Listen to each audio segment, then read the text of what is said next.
Winter semester కి వెళ్ళాలంటే like June జూలైలోనే arrange చేసుకుంటే చాలా బెటర్. ఏపీఎస్ అనేది చాలా ఇంపార్టెంట్. ఫస్ట్ థింగ్ ఫర్ వీసాకి స్లాట్ బుక్ చేయాలన్నా దేనికైనా ఏపీఎస్ అనేది ఇంపార్టెంట్. ఇట్స్ మై మాస్టర్స్ లో ఏంటంటే ఇంటరాక్ట్ అవుతారు. ఫస్ట్ థింగ్ అది బాగా నచ్చింది. సో ఎవ్రీథింగ్ ట్రాన్స్పరెంట్ గా ఉంటది. ప్రతి ప్రాసెస్ అనేది ట్రాన్స్పరెంట్ గా ఉంటది. అది నాకు బాగా నచ్చింది. సో ఎవ్రీథింగ్ వాళ్ళపైన డిపెండ్ అవ్వకుండా మనం కూడా మన ఎఫర్ట్స్ అనేది ఇవ్వాలి ఈ ప్రాసెస్ లో.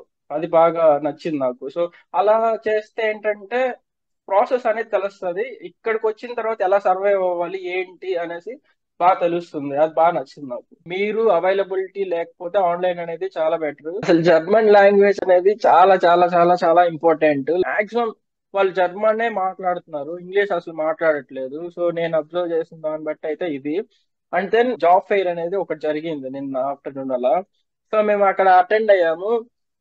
లైక్ వాళ్ళు అటెండ్ అయిన తర్వాత మేము లైక్ ఒక్కొక్క కంపెనీ దగ్గరికి వెళ్ళి అడుగుతా ఉంటే, లైక్ మేము ఈ కాలేజ్ లో చదువుతున్నాము, ఈ కోర్స్ చదువుతున్నాము, మేము లైక్ మీ కంపెనీకి ఏమైనా కాంట్రిబ్యూట్ చేయగలుగుతామా, లైక్ వర్క్ స్టూడెంట్ గా అయినా లేక పార్ట్ టైం గా అయినా అని అడిగాం. ఫస్ట్ మేము అడిగింది ఇది. వాళ్ళు direct answer like okay why not అనేసి వాళ్ళు ఓకే చేయొచ్చు చేయొచ్చు అని చెప్తున్నారు. Within next second next question ఏంటంటే మీరు జర్మన్ ఏ లెవెల్.